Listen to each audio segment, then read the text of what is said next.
Welcome to my introduction to PlateUp automation. This will be part of a tutorial series I'll be putting together. Creating any dish in PlateUp is essentially a series of steps which can include cooking, mixing, portioning, assembling, or washing. We'll be working from simple to relatively complex dishes to showcase these different processes. By the end, you'll know how to automate a 3-course meal. Burgers is one of the simplest dishes in PlateUp.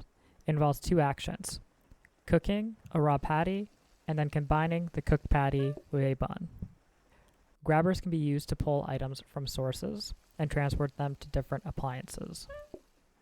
Using this, we can automatically cook the patties without burning on a safety hob, which stops cooking the burger after it's completed.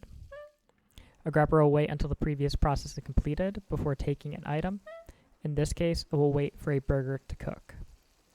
We can keep a surplus of cooked patties in a prep station, which stores identical items.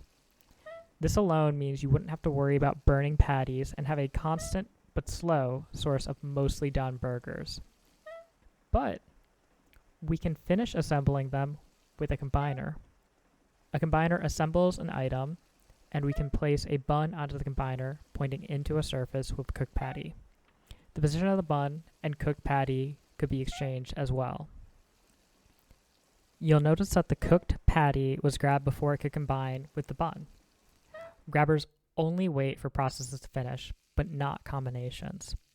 If we offset the combiner, we'll see it working.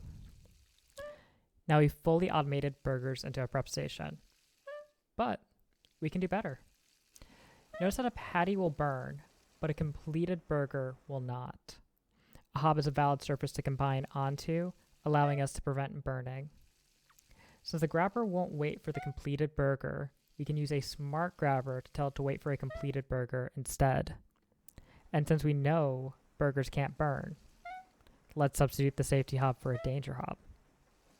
Now we have max speed burgers being pumped out by a fairly compact setup.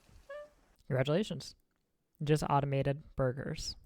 Let's say you pick up Cheeseboards as a dessert and you want to fully assemble them.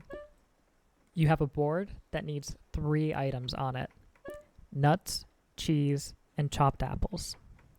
So you can simply point 3 combiners onto a surface and you can place a board on it. Bam!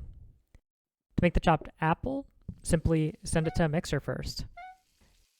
You could even save a combiner by directly placing the board on the chopped apple's mixer. This means you'll have to wait for the next apple to be chopped between boards, but usually this is a reasonable trade-off. The setup works reasonably well, but we can actually improve it quite a bit by understanding how combiners really work. The direction a combiner is pointed is where the assembled product is placed, so we can take advantage of this. If we place the board on the combiner, we can form a combiner chain. And voila, you have a reasonably fast cheeseboard assembler. Now let's try to make some soup. We know most of the basics, but we'll need to introduce a few new appliances. If you want to automatically remove soup from the pot, you need to point a portioner at it. It will then pull a portion of soup. You'll notice that an empty pot of soup doesn't leave behind a clean pot. It still has the onion. If you add water to the pot, it cooks faster than the initial pot of onion water. You can save this using a freezer to avoid having to remake this onion pot and have faster cook times. Now the process of making soup is pretty straightforward. We put an onion into a pot, add water, and cook. After we add broccoli and cheese, then cook once more. Now we can take 3 portions. We can use a freezer to skip the first half, so we just need to worry about refilling the pot with water, adding the remaining ingredients, and cooking it.